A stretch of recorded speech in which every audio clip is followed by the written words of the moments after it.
nice folks. This is Jennifer Normoyle, member of the Forest Protection Committee. And for some reason, my screen is black and I haven't been able to fix that. So I will be the ghost that's hovering over this meeting. So Chad Hanson is a research ecologist. I think it probably goes without saying for most of you in this audience, Chad probably doesn't even need an introduction. He's well known to us here on the Forest Protection Forum. So Chad is a research ecologist and the director of John Muir Project of the Earth Island Institute located in Big Bear City, California. He has a PhD in ecology from the University of California in Davis with a research focus on conifer forest ecosystems. He's published dozens of scientific studies and articles in peer-reviewed journals pertaining to forest and fire ecology and climate change, and has contributed opinion pieces to a variety of news outlets. He's the author of the 2021 book, Smokescreen: Debunking Wildfire Myths to Save Our Forests and Our Climate. An absolutely awesome read, I'll add. And he is also the co-editor and author of the 2015 book, The Ecological Importance of Mixed Severity Fires, Nature's Phoenix. An updated edition of this book was just released this year.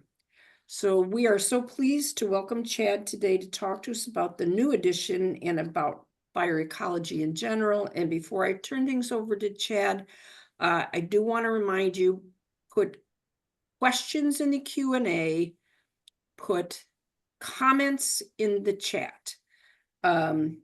We'll take as many questions as we can till we hit the 5 p.m. mark. And at that point, we'll negotiate with Chad if he's willing to stay on a little longer or not. All right, so Chad, thank you so much for joining us. Thank you, Karen and Jennifer, for that really nice introduction. All right, so I'm going to share my screen and get started here. Let me know, folks, if you can see my screen okay. Give me a thumbs up. All right, thank you. Okay, and everyone can hear me okay too, obviously. All right, so yeah, I'm going to be talking tonight about one of the key aspects that we cover in the second edition of Mixed Severity Fires, Nature's Phoenix, the book that Dr. Dominick Dellasala and I co-edited and co-authored, along with a bunch of other scientists. This is a cover of the book, and you can get that through the publisher, Elsevier. You can get it on Amazon too, or bookshop.com. We cover a number of issues with regard to forest and fire ecology, biodiversity issues. In the book, we cover how to protect communities from fire, what's the right way to go, what's the wrong way to go. These are all things we've covered before, but we cover them in much greater depth and in updated fashion in the book. But one of the other things we cover in the book is the climate change implications of these issues and some of the misinformation that surrounds this, and what's kind of good science and bad science out there, and the dangers of some of the misinformation coming from some of the bad science, some of which is coming from some people who have a track record of bad science, and some of which I think is coming from very well-intentioned people who simply don't know any better. Don't visit forest ecosystems. And I'll explain what I mean by that in a little bit. All right, but we get into a lot more detail on these things in Mixed Severity Fires, Nature's Phoenix. So if you want that level of detail, and I strongly recommend it, it's a great reference, check it out. All right. So the first thing, is that most people don't realize that logging is a vastly higher source of carbon emissions into the atmosphere each year from United States forests than carbon emissions from wildfires or beetles or any other source of tree mortality. Logging is a massively higher source. And this is just a quote from a letter from over 200 climate scientists and forest ecologists summarizing the scientific literature and saying that logging in U.S. forests annually emits 10 times more carbon than fires in tree mortality from beetles combined. That estimate is very, very conservative. It's probably more like 30 times or more higher for logging, simply because the authors of one of the sources we used probably overestimated carbon emissions from fire. And I'm going to get into that in just a second here. And of course, folks on this call probably mostly know this, but it bears repeating that when a fire comes through and it kills some trees, the carbon in the trees is still there. The live trees that survived the fire are there, and the trees that are killed by the fire remain. They're just snags now, which are incredibly important for wildlife. They're great wildlife habitat, and they're great stored carbon. The difference, of course, is with logging doesn't leave a snag, it leaves a stump, which doesn't contribute ecologically and doesn't store hardly any carbon at all. And most of the carbon in a tree that's removed from the forest through logging ends up in the atmosphere almost immediately, because the branches, the bark, the tops, the mill residue, everything that can't be turned into a 2x4 is burned as dirty energy, emitting even more CO2 into the atmosphere than burning coal for equal energy produced. So it's dirty fuel. Very little ends up in a 2x4 somewhere. So this is an important thing to understand, is that logging actually takes carbon out of the forest, massive amounts, and puts it in the atmosphere almost immediately. Whereas fire certainly emits some carbon, but not nearly as much as people think, and the vast majority of the carbon stays in the forest. So my colleagues, Mark Harmon and Dominick Dellasala, we spent 4.5 years in the field doing the most intensive and largest field-based study anywhere in the world on the percent of tree carbon that's actually consumed in large forest fires.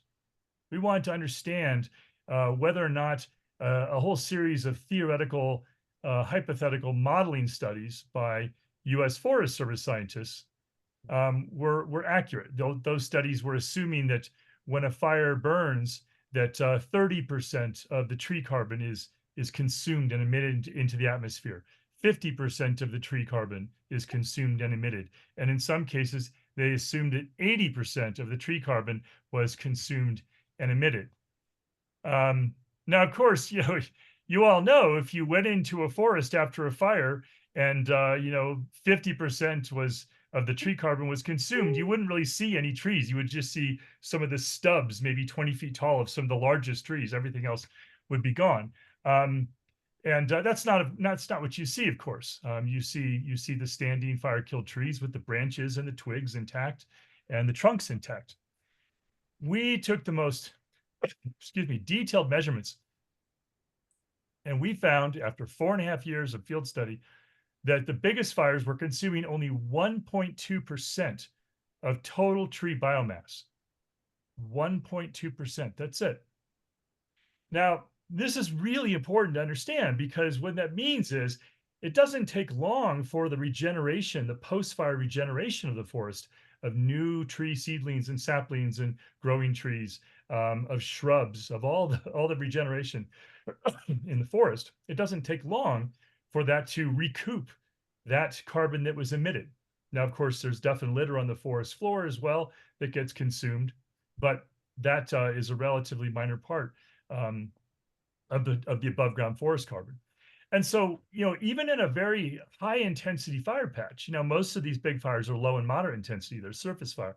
But, it's a percentage that naturally burns at high intensity. Can be 15 or 20%, sometimes it's 30, 35%, but it's always a minor portion. This is one of those areas, creates great wildlife habitat for woodpeckers and shrub nesting species and like wood warblers. But it also retains the forest carbon.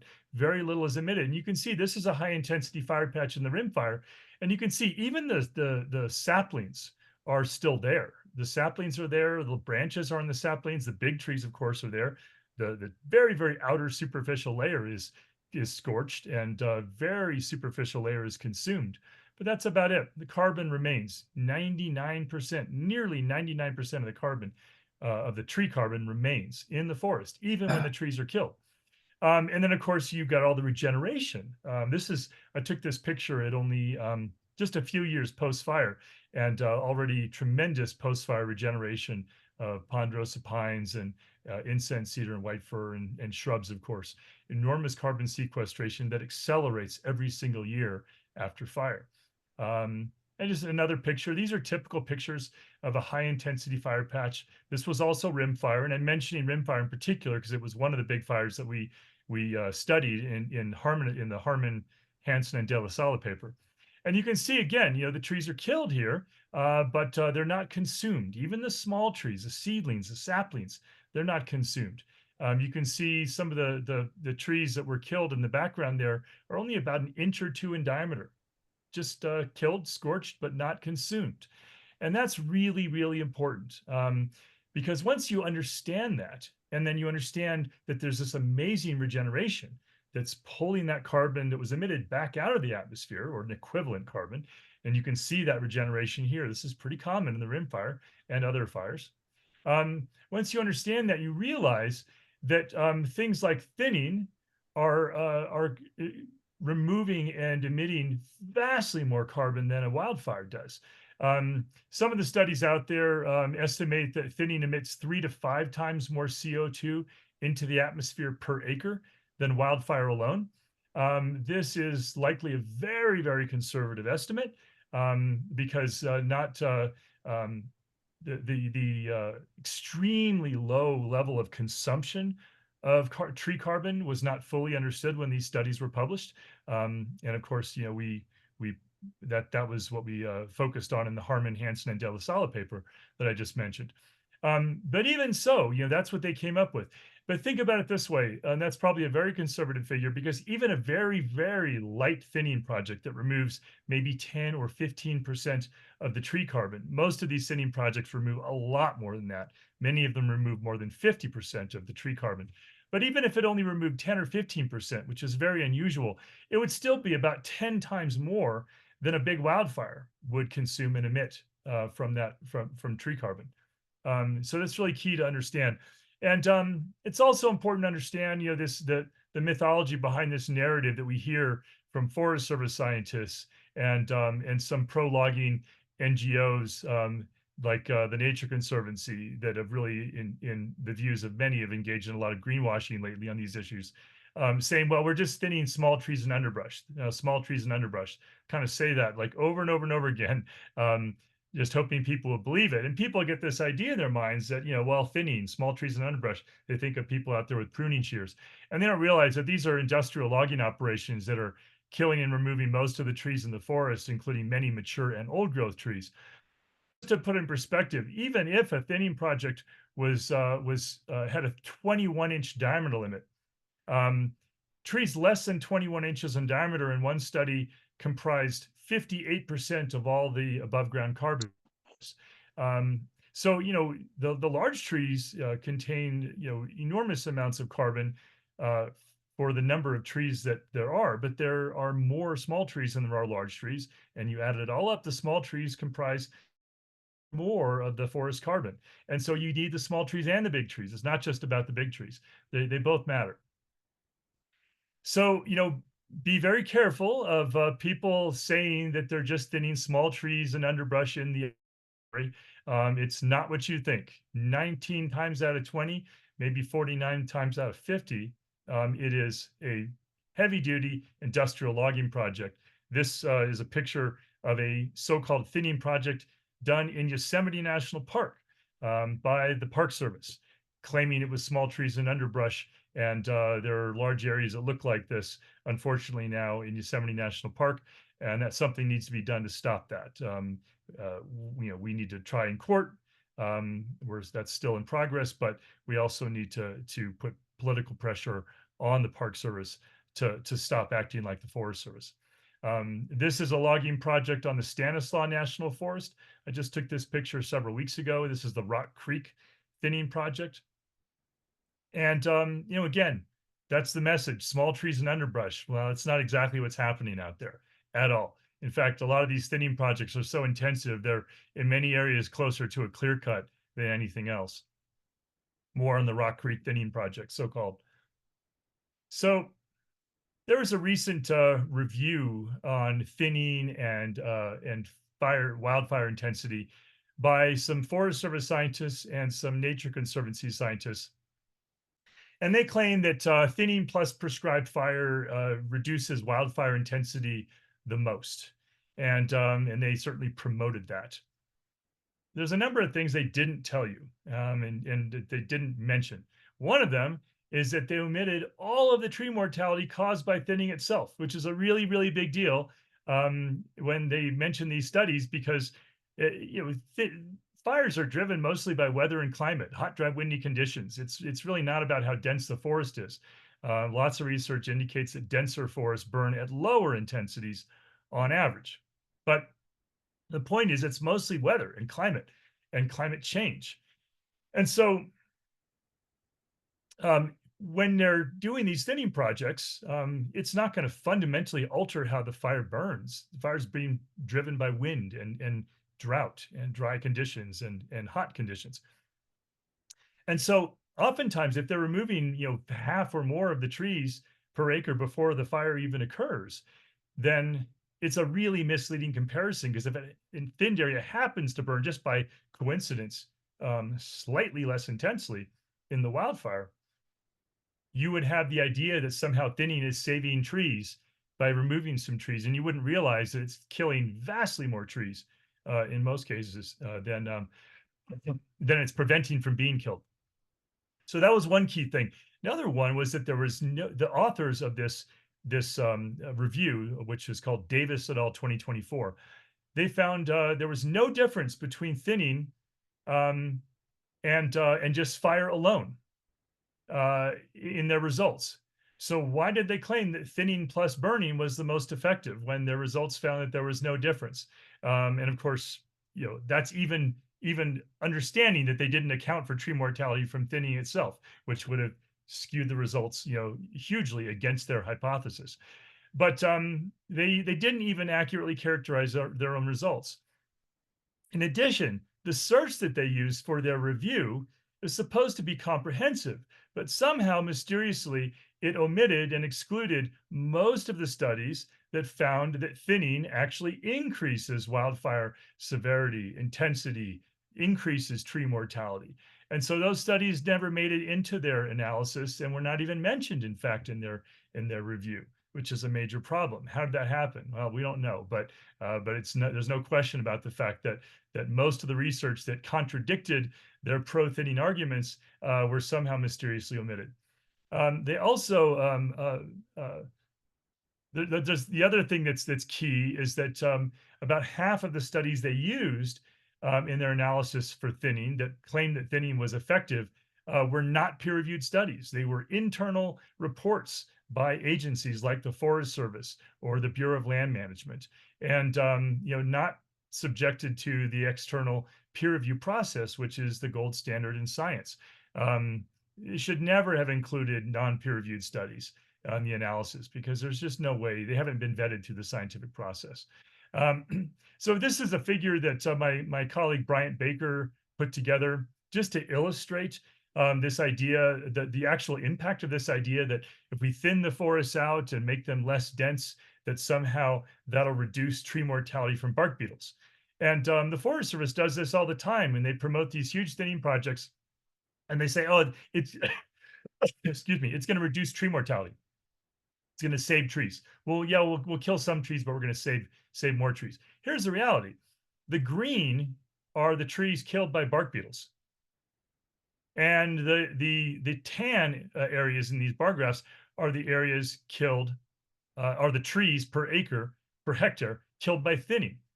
So you see that the level of tree mortality in the unthinned forest from bark beetles actually was slightly higher, but it was tiny amount of tree mortality compared to thinning itself. Thinning is killing like 20 times more trees than it was preventing from being killed. So it's just ridiculous in terms of tree mortality. It is the major source of tree mortality, and yet the public is being told that they're doing these thinning projects to removing some trees to save more, and that's not at all what's happening out there. And one of the other key things that the Davis et al. 2024 review, um, you know, misrepresented is they falsely claimed that some forests must be thinned because they're so dense. Supposedly, some forests are so dense they must be thinned prior to either managed wildfire or prescribed fire, supposedly because they're just too dense to burn. And the reality is that there are studies going back literally half a century, stacks, dozens of scientific studies where the Park Service or Forest Service scientists did prescribed fires or managed wildfires, um, without removing a single tree, not a single seedling, not a single sapling. They just went ahead and did the burning. They did it in fire season. They did it typically in either early fire season, like in late June, or in late fire season, typically late September. Um, and they didn't do any thinning at all. And this is true even in forests that hadn't burned in 130 plus years, in forests that had huge levels of duff and litter and surface woody material, branches and twigs, over 200 tons per hectare, hundreds of trees per hectare, hundreds of trees per acre, if you prefer acres.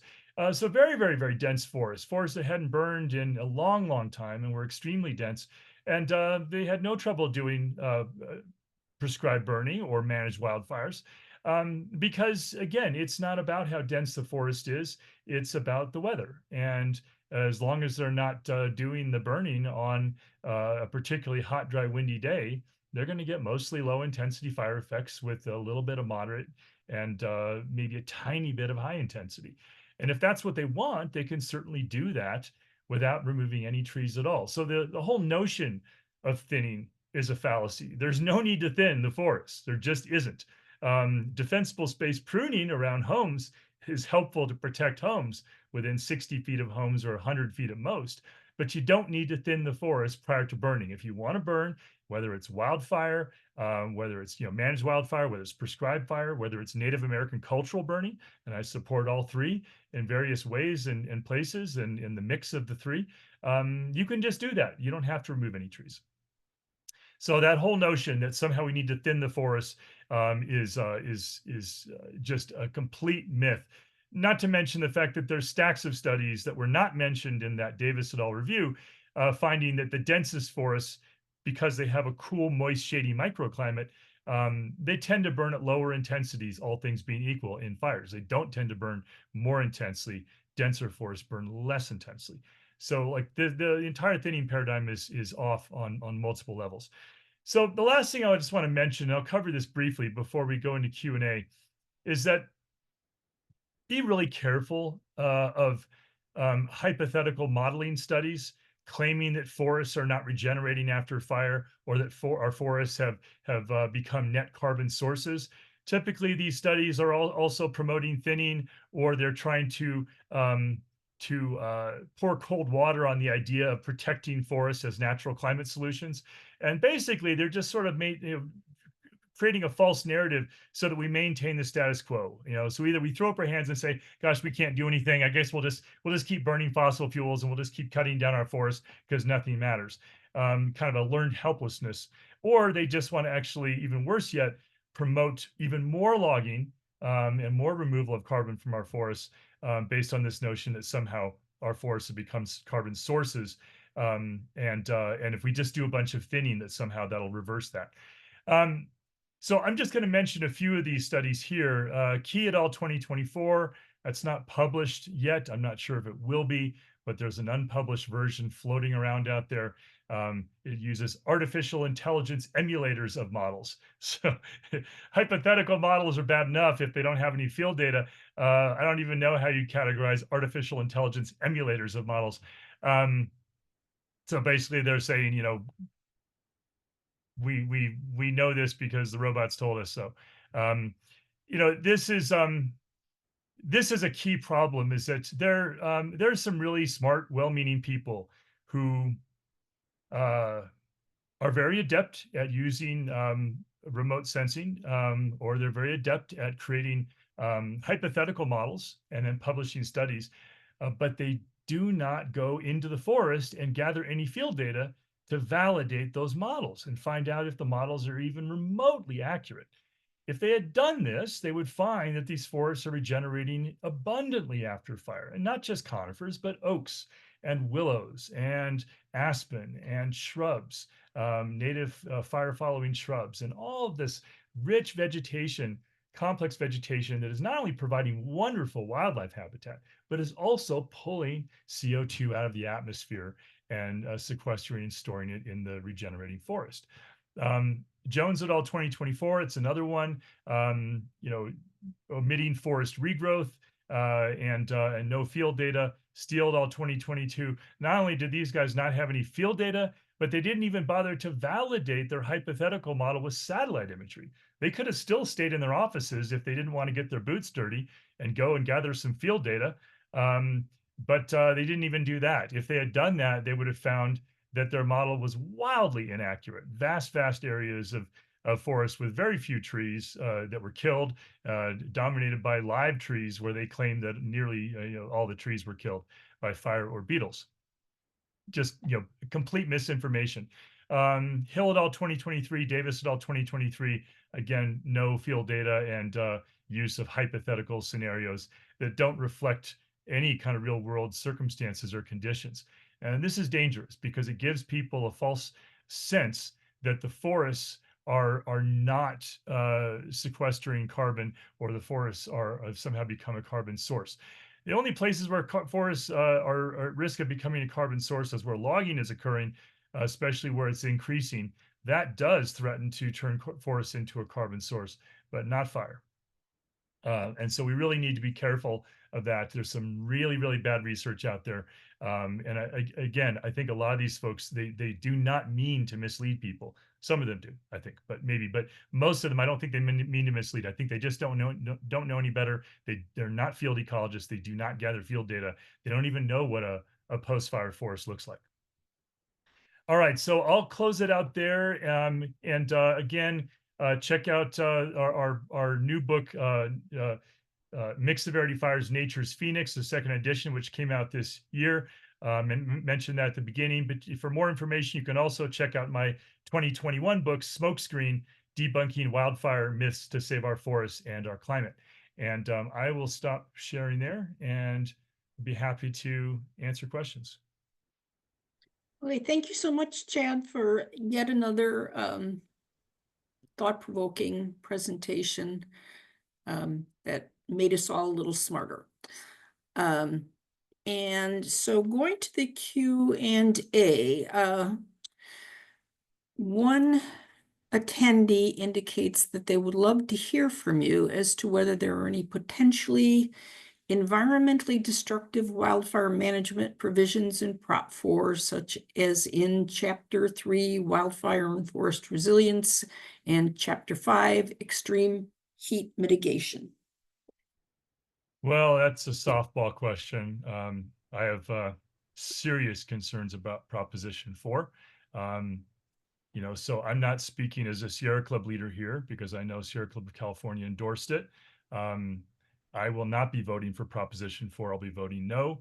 And because I see it as a Trojan horse for logging.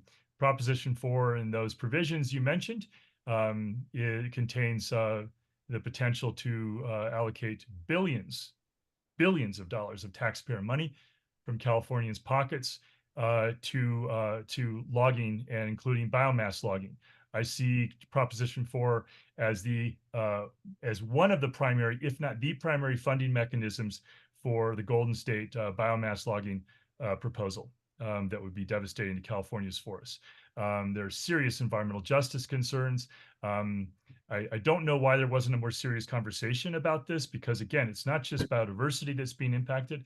It's not just the climate that's being impacted. It's also a lot of communities that are already burdened by a lot of pollution from other industries and activities that are going to be burdened even more by pollution from the biomass logging industry, more biomass plants, more wood pellet plants, and the massive amount of pollution that causes. And so I hope Proposition 4 fails. Yeah. Yes, and pertinent and sort of related to that, like, would you care to share an opinion as to why Sierra Club um, sort of um, decided to overlook this aspect of Prop 4? Although in one thing I read that came directly from the Sierra Club, it they kind of did suggest maybe there might be some issues there. Yeah, well, that's soft pedaling it. I don't know why. I won't try to speculate as to why some folks didn't take a close enough look at the impacts of Proposition 4 on the climate, on biodiversity, on environmental justice communities. And those impacts will be serious, like profound, if this proposition passes. Frankly, I think Sierra Club should reverse its position. There's still time before the election. I do not think it's justifiable for the Sierra Club to be in support of this thing. Bear in mind, one of the largest funders of Proposition 4 is Sierra Pacific Industries. I don't know if folks knew that. But in what universe does it make sense for the Sierra Club to align itself with Sierra Pacific Industries, one of the most destructive logging companies in the entire Western United States? So I hope people think about this carefully, and I think the folks who made the decision, we really need to rethink this. I think it needs to be revisited. There is still time before the election. And should I just are there? I see hands up. I'm happy to. I see Leah has a hand and Karen has a hand. I don't know who was first. Well, I don't want to get bogged down in this one issue because we have a lot of questions that cover other aspects of your talk. So I don't know. What do you think, Karen? I just wanted to say something about why Sierra Club supported it. If people were wondering. So it was based on a vote taken by XCOM, the Sierra Club California Executive Committee, and also the Conservation Committee. And they took input from the issue committees and they took input from staff at CLC. And basically the short answer is some people, like the Energy Committee, really liked it. The State Forest Committee did not like it. The Water Committee did not like it. And it was a mixed bag and it's sort of won out. So that's the short answer. Okay, Yeah, great. thanks for that, Karen. I mean, I think that I think this is important from a process standpoint in the Sierra Club. When you've got really, really smart, dedicated activist issue committees that are disagreeing on this, I think that there should be a pause. And it should basically either be kicked up to a higher level, or there should be a real discussion and debate between the committees before a decision is made. And maybe we haven't been in this kind of a circumstance very often before, and so people weren't sure exactly what to do. So I'm not suggesting any bad faith on anyone's part. I think people, did the best they could and made the best decisions they could. But I think it was the wrong decision, and I do think there's time to revisit it. And I think we can probably do better from a process standpoint in the future when you've got two really important issue committees saying this is a bad deal. For the Sierra Club's mission and for the environment and for communities. Can I just ask quickly, Chad, when you say it's not too late before the election, do you mean the presidential election? Or do we have time as the Sierra Club to get the board or whomever it was that decided this to revise their thinking? Well, I mean, the vote on Proposition 4 has not happened yet, so there's time. Oh, okay, But got it. anytime before the vote happens, there's time for the Sierra Club to say, you know what, we've taken a closer look, and we're not promoting it anymore.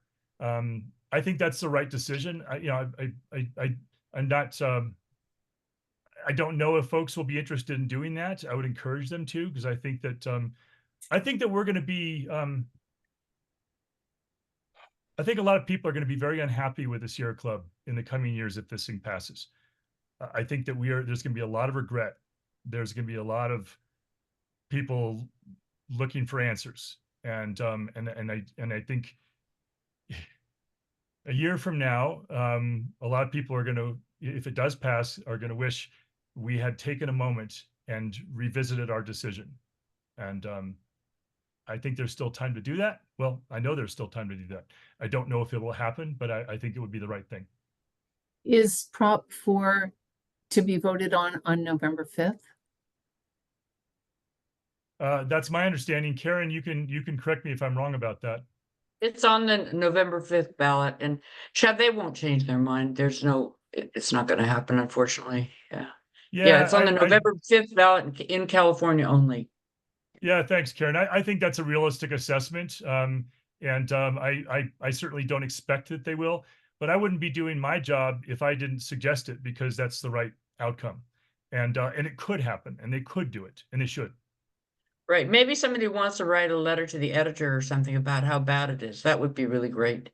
Yeah, yeah. No, I think everyone should. I think it's a good idea to raise the alarm about it, because the organizations that have supported it, the newspapers that have endorsed it, consistently, they are well intentioned. They have supported it because they think that it's going to do good things for the environment, because the language is carefully couched. Proposition doesn't use the word logging.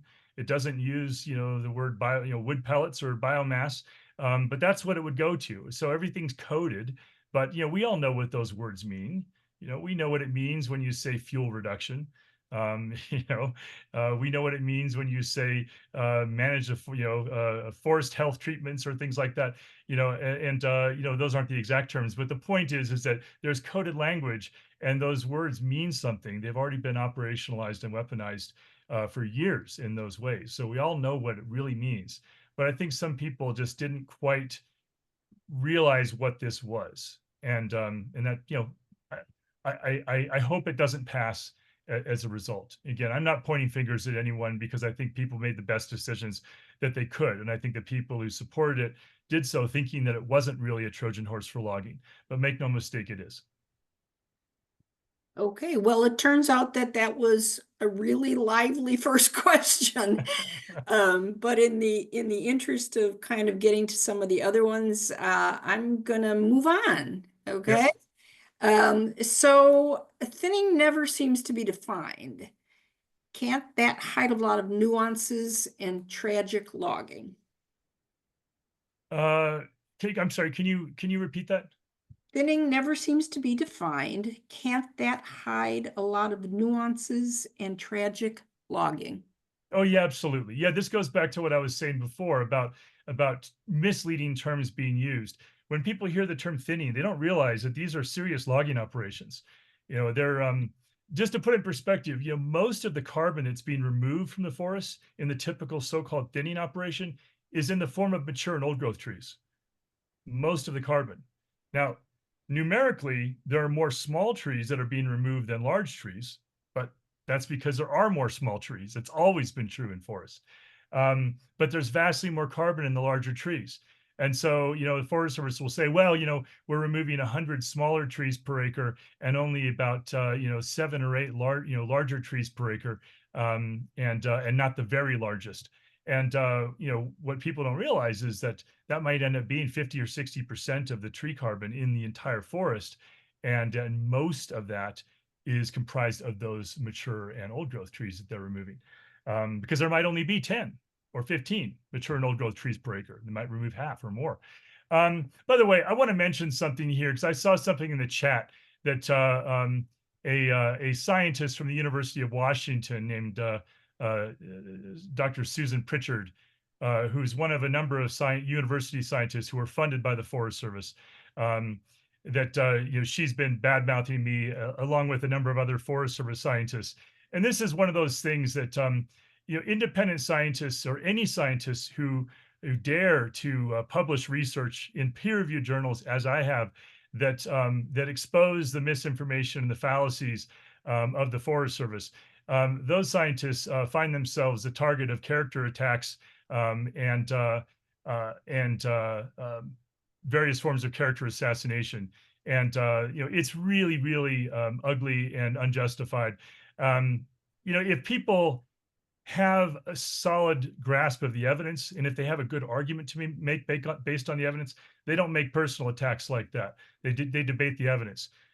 scientists like Dr. Pritchard and her colleagues and the many Forest Service scientists that she works with who promote logging and are engaged in these methodological manipulations. They tried, a number of those scientists tried to debate us in the evidence in the peer-reviewed journals for years, and they failed. They kept ending up on the losing end of that. And what they do now is they go negative. And so that's become the new tactic. And I just want to flag that because, it's something that I think we all need to be aware of and how dangerous that is when you have scientists who are funded by the federal government out of taxpayers' pockets attacking independent scientists who are basically exposing the fact that they're carrying water for the logging industry and manipulating science in the process. Okay, and another thinning related question is, and this goes back to the definition of thinning or lack thereof. Maybe you can define it as something like topping and spreading and no trees over 6 inches in dBH diameter at breast height, or something by which the public can weigh this broad, ill-defined term used to log lots of big trees. Yeah, I'm really glad. I know this question has come up in various ways, more than once, but I think it's important because, as my wife points out, language is incredibly important, and the subtleties of language and the way language is manipulated and weaponized for bad purposes oftentimes. Thinning is an example of that. 20, 25 years ago, most of the studies that were coming out that were promoting thinning and saying, well, maybe thinning has some effect on wildfire severity, they were studies that where thinning was basically removing seedlings, saplings, and some trees slightly bigger than saplings up to about 8 inches in diameter. Some of them were 6 inches in diameter or less. The industry term of art for that is pre-commercial thinning or non-commercial thinning. It's seedlings and saplings. And I'm not saying that that's a good idea or necessary. It's not. I used to think it was 20 years ago, but it's really not good or necessary. But the point is, it's very different what was happening 20, 25 years ago in most of these projects that were where the Forest Service scientists were producing reports and saying, well, maybe thinning has some effect on wildfire severity. It was seedlings and saplings. It was not mature trees. And then over the years, there was more promotion of thinning, and the diameter limit kept getting bigger, and the intensity of removal kept getting bigger. And then pretty soon it was trees like 16 and 20 inches in diameter, and then it was 24 inches in diameter, then it was 30. And now we've got thinning projects where they're removing most of the trees up to 40 inches in diameter at breast height. 40 inches in diameter, that's a tree that's over 10 feet in circumference. You need 2 people to reach their arms around it, and they may still not be able to touch fingertips. These are old growth trees, and that's what's being targeted now by some of the biggest projects I've ever seen in my career, some of the most giant thinning projects. So it's really important that people know this, is that they're being lied to.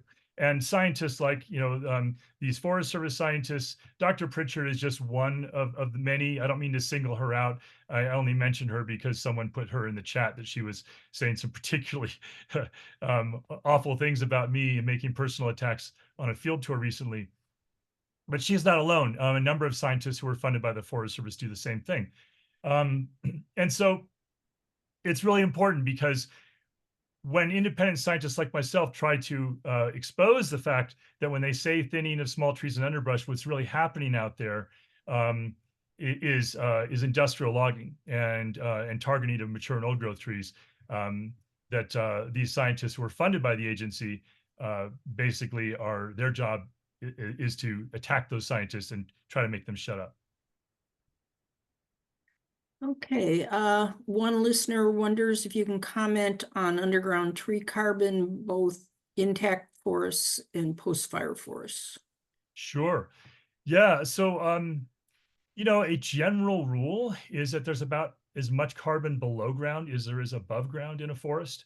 And that, of course, varies by forest ecosystem. But the below ground carbon is massive. There's an enormous amount of carbon.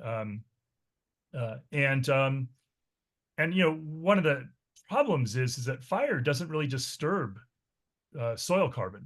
Fire is at the duff and litter level and then above. The downward projection of heat even from a crown fire is only about 5 centimeters, about 2 inches.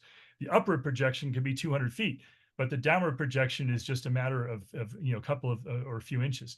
And so it really doesn't impact soil carbon, but logging does, including thinning, because they're doing this with heavy ground-based machinery. It churns up the soil to a pretty deep level. That releases enormous amounts of carbon. And so that's dangerous. One thing I'll mention, it's beyond the scope of my discussion today, but it's important to talk about, is that well, there's this amazing, wonderful ecosystem above your feet that you see when you're looking and walking through a forest, and you look up at the trees and the shrubs and all the wildlife. There's also this amazing universe below your feet in the soil, and especially the mycorrhizal fungi networks. So just there's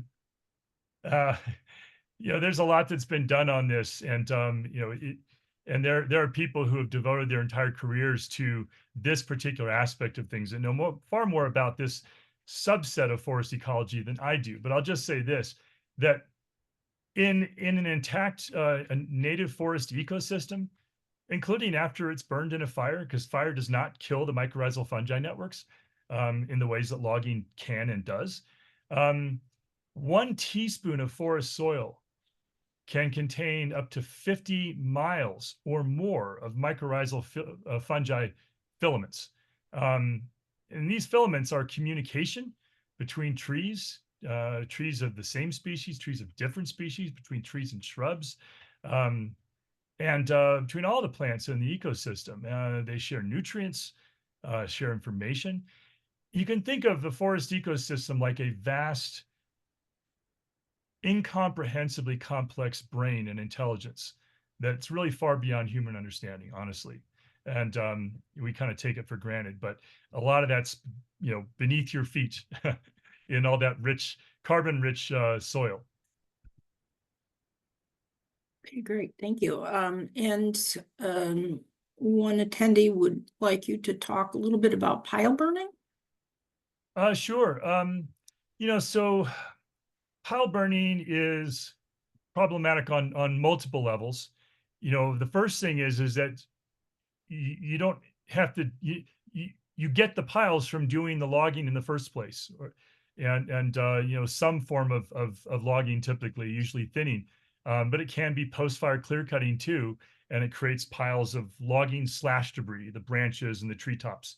What they do, everything that's left behind after they take the tree trunks, the larger tree trunks out of the forest, small trees too, cut them, pile them, giant bulldozers will bulldoze them into enormous piles, sometimes 50, 60 feet in diameter and 20 or 30 feet tall. And then the Forest Service will apply accelerant, large amounts of accelerant, and will burn these piles in just these giant like bonfires that will burn and smolder for weeks and weeks, sometimes months. And so not only is it destroying a lot of wildlife habitat, these logging projects that create the piles, because again, the piles are the result of the bad logging projects in the first place. So you don't need to create the piles, because the piles are the result of the logging. But not only that, but it's also emitting an enormous amount of carbon into the atmosphere, burning these piles, consuming far more than a wildfire would consume, because a lot of these are significant trees of significant size, large branches, things that would not get consumed in a wildfire, would just get scorched. And but in addition, when they set these piles on fire, it's in the spring. They tend to burn them, it might be April, it might even be May. It's after the snow melts, but the summer hasn't gotten going yet, and so the temperatures are still pretty cool, but it's not fire season, and that's why they have to use accelerant. And but then these piles, they smolder and smolder because this enormous concentration of wood that is you don't see naturally in the forest, not like that. A bonfire 30 feet tall, that's just not something you see. And so these things will smolder for weeks, and all of a sudden they might start it in early May, but now all of a sudden here it is in mid or late June, and you've got a major heat wave. You've got hot, dry, windy conditions. You've got some dry lightning strikes, around, but you might not even need those because the wind will ignite those piles and cause flaming combustion, and then the fire takes off. This is exactly the situation that happened in 2022 in the giant fire that burned in New Mexico, because the Forest Service was doing a bunch of thinning projects, and they were burning slash piles. So the thinning projects opened up the forest canopy, created a lot more sunlight reaching the forest floor. That stimulated the growth of a bunch of combustible grasses, especially a lot of invasive grasses that are brought in by the logging machinery. And so it was easy for flames to spread. So they started the piles burning when it was mild fire weather, but several weeks later, hot, dry, windy conditions, and those the embers in those piles took off and spread through that grass, created the largest fire in the history of New Mexico, and burned down multiple small towns. Um, and you know, so was that worth it? I'd say no. Okay, and we have about 5 minutes before the hour, and we barely touched the surface of the questions that are pouring in. And with each of your comments to questions, more questions come in. So That's great. yes, absolutely. And to say that what you have to say isn't thought-provoking is ridiculous. So, but I do want to check with you just to try to get to a few more. I don't know if Sure. we'll get to all of them. How No, does go ahead. I can stay 5:15 for, sound? I can maybe 10 after 5 at least. I can stay. Okay. All right. Well, then we'll move forward with question from your pal and our pal Brian Baker. So Brian asks, a recent AP article claimed that many recent fires have burned forests so badly that they won't regrow without replanting, especially due to climate change, and that seedling sources are woefully inadequate. How valid are these concerns? And before you answer, I'm going to go ahead and put in the chat the link to that article, just Okay. for everybody else's sake. Sure. So, I've spent a significant part of my career as a scientist. First of all, just for background, I'm first and foremost a field ecologist. I am very much a boots on the ground guy. I use GIS data, and not because I analyze the data myself. I work with experts like Bryant Baker and some others. I use satellite imagery because it's an important component. But at the end of the day, my research is primarily focused on and is based on hard field research, boots on the ground stuff. And the only way you really know what's going on in the forest. But what I can tell you is this, for the last 20 years, I've focused my research primarily in not just fire areas, but in large fire areas. And specifically within large fire areas, my main focus has been large, high intensity fire patches.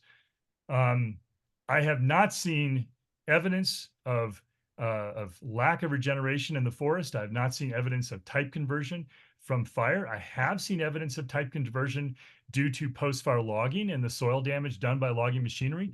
But I have not seen evidence of that from fire. What I have seen is a really wonderful, variable, heterogeneous type of regeneration in forest ecosystems.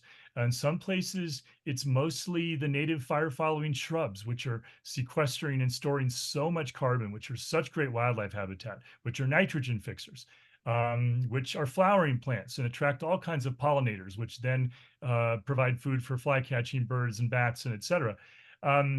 I've seen, that where you get the montane chaparral that's more dominant for a certain period of time, but the conifers and the oaks are coming in and growing. Once they get to a certain height and density, the shrubs die back because they need a lot of sunlight. I've seen areas where it's immediately high density conifer regeneration, and I've seen a lot in between. None of that is wrong or bad. It's all natural. It's all part of the mix. You want that mix. You want that variability. In some southwestern forests, in ponderosa pine forests and really, really dry forest types, I see aspen and gamble oak being dominant for 15 years, 20 years sometimes before the ponderosa pines really start becoming more numerous and taller. That's natural in that forest ecosystem. That's the way it works. That's the way natural succession works. So it's not all about the big green pine trees either. It's about all the trees in the species in the forest, and it's about the shrubs as well. That's all natural forest regeneration. So with that context, and just so you all understand where I'm coming from, I have not seen evidence of lack of forest regeneration.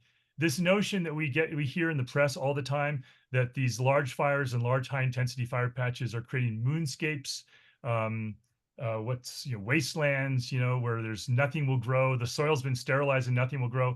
That is absolute pure mythology. That does not exist on the landscape. I have never found a single acre where that's true.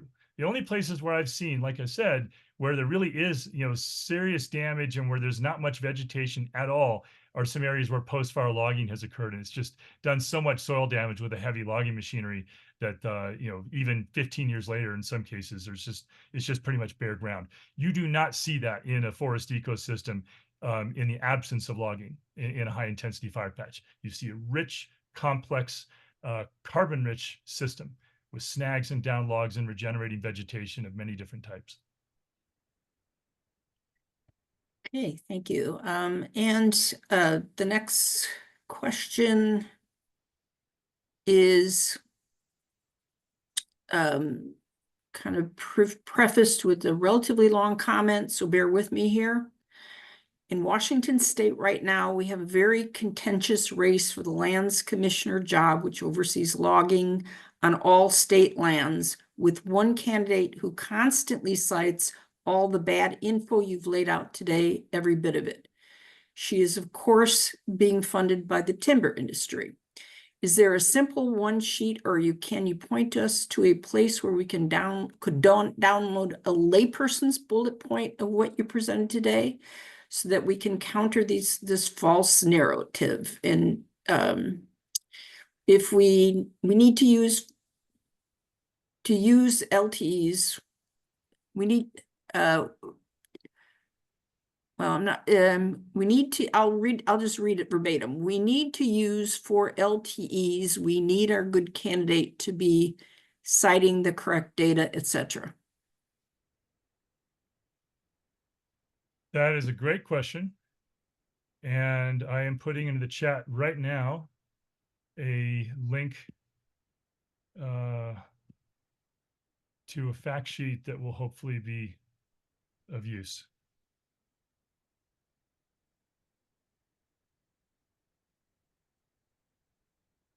So feel free to use the information in there, and hopefully that will help.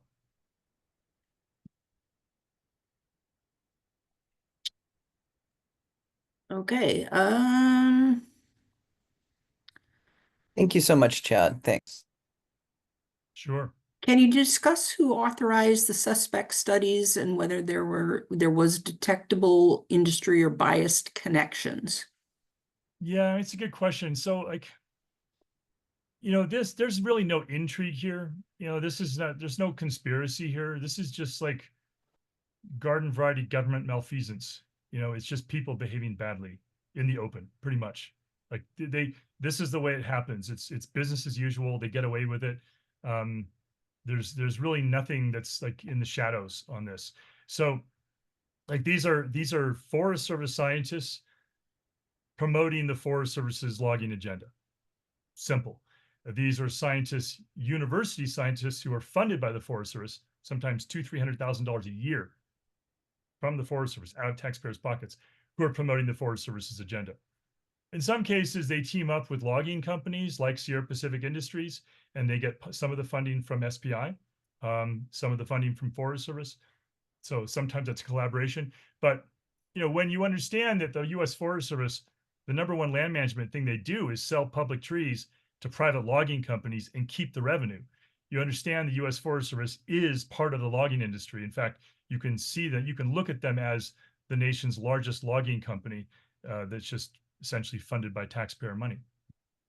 So, this is in the open. I mean, you can look at any one of these studies and you go down to the acknowledgement section at the end, and it'll say that they're funded by, the Forest Service. Okay. Usually there's a they'll oftentimes they'll say it's funded by Joint Fire Sciences. That's a Forest Service entity. Sometimes they don't mention the Forest Service, but they say Joint Fire Sciences. But all you have to do is Google Joint Fire Sciences. You'll see who that is. Okay, moving on, a U.S. University of California Cooperative Extension advised very wide spacing of trees and other advisors. I've heard it said, figure out what trees you want to keep and cut the rest. These are professionals, and that's in professionals in quotes, who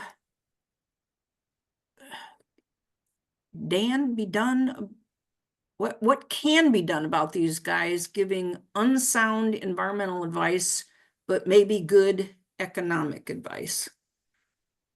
Yeah, good question. So again, look at the fact sheet that I put in the chat. I put the link to it in the chat. I'm just going to give you a quote from one of the many studies that are cited in the fact sheet.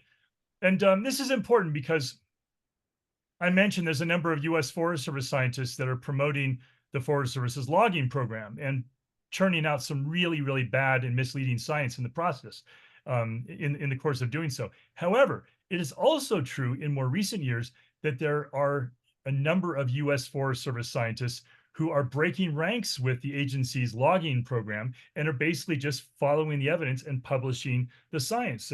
They're doing their job as scientists, even though it's politically and economically inconvenient. This is one of those groups of courageous Forest Service scientists. This is Lesmeister et al. 2019, and this is a huge study that they did. And in the Pacific Northwest, they did this 2 different studies. They did it in wetter forests, they did it in dry, frequent fire forests. Here's the quote from their conclusion. Thinned forests have more open conditions, which are associated with higher temperatures, lower relative humidity, higher wind speeds, and increasing fire intensity. Furthermore, live and dead fuels in young forest or thin stands with dense saplings and shrub understory will be drier, making ignition and high heat more likely, and the rate of spread higher because of the relative lack of windbreaks provided by closed canopies with large trees. End quote. So look at the fact sheet I sent you. It has a number of sources like this, and I have it in bold where the studies are cited are co-authored by Forest Service scientists. There are a number of Forest Service scientists who are courageously doing the right thing and standing up for the evidence, as opposed to manipulating science and promoting the agency's logging program.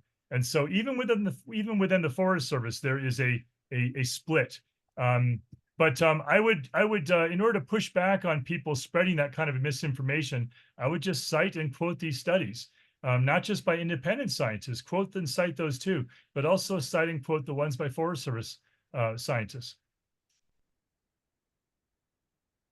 And I think we probably have time for maybe 1 or 2 more questions. And I apologize that we aren't able to get through all of them. Chad, I think we'll probably have to ask you back another time just to answer questions. That's fine. Okay, great. So last 2 questions that I'm going to ask you. To what extent do eastern forests develop microclimates like western forests that help make them resistant to fire despite recent propaganda to the contrary?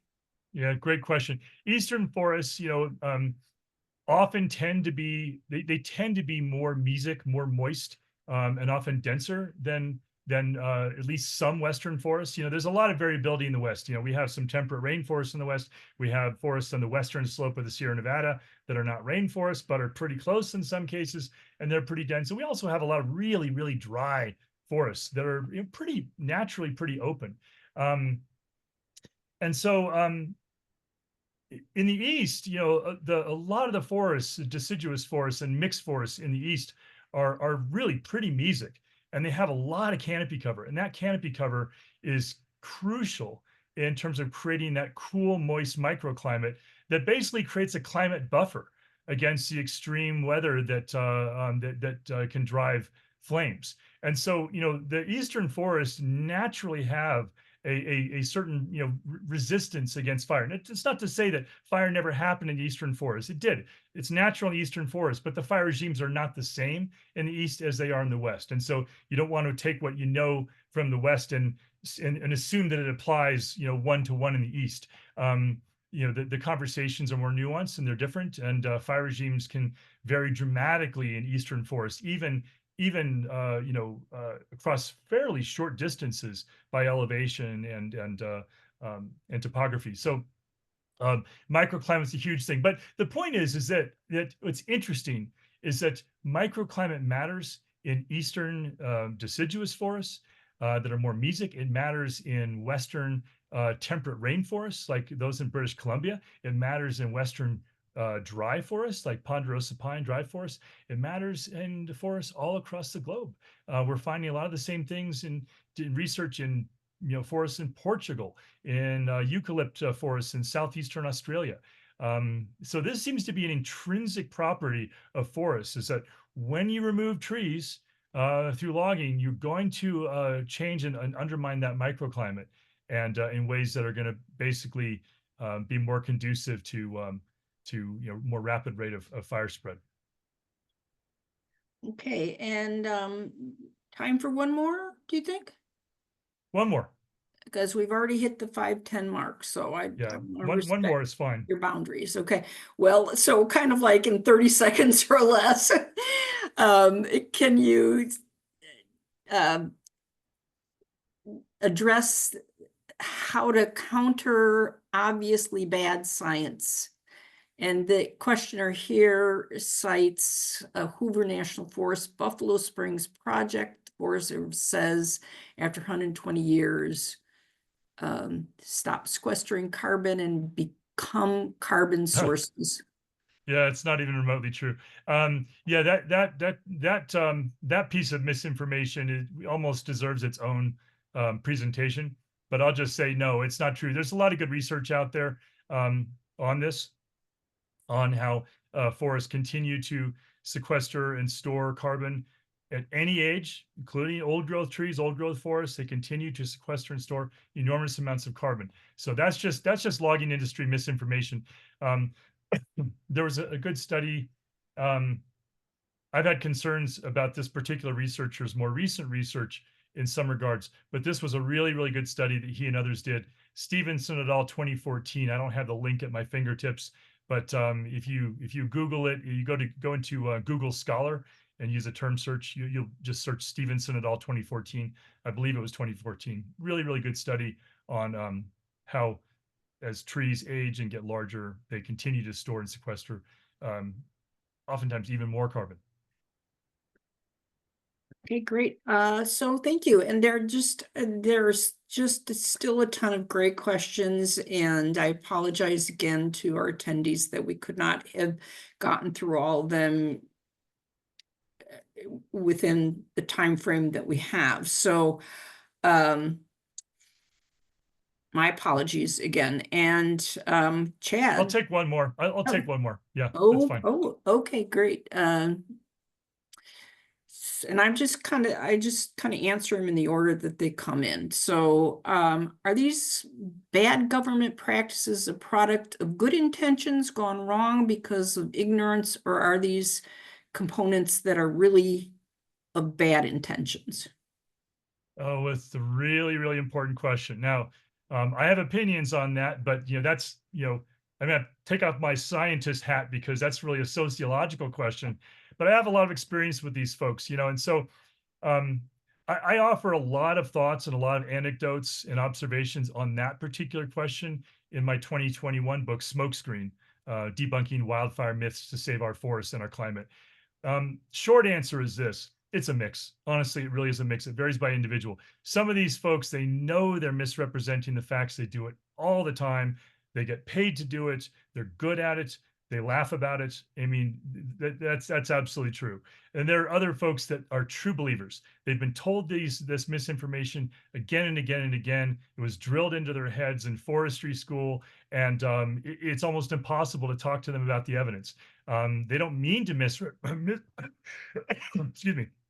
they don't mean to misrepresent facts, but they've just been told this stuff and they believe it. And then there are folks that are getting along to go, going along to get along, right? They know that the Forest Service wants to continue to promote logging. They want to keep their jobs, and so they go along with it, but they don't like it. So they feel bad about it in a candid moment, at a conference, in a unrecorded conversation in the corner, they'll admit to you, hey, I don't feel good about this, and sometimes I can make common cause with those folks. Sometimes they become behind the scenes sources of information. That's common.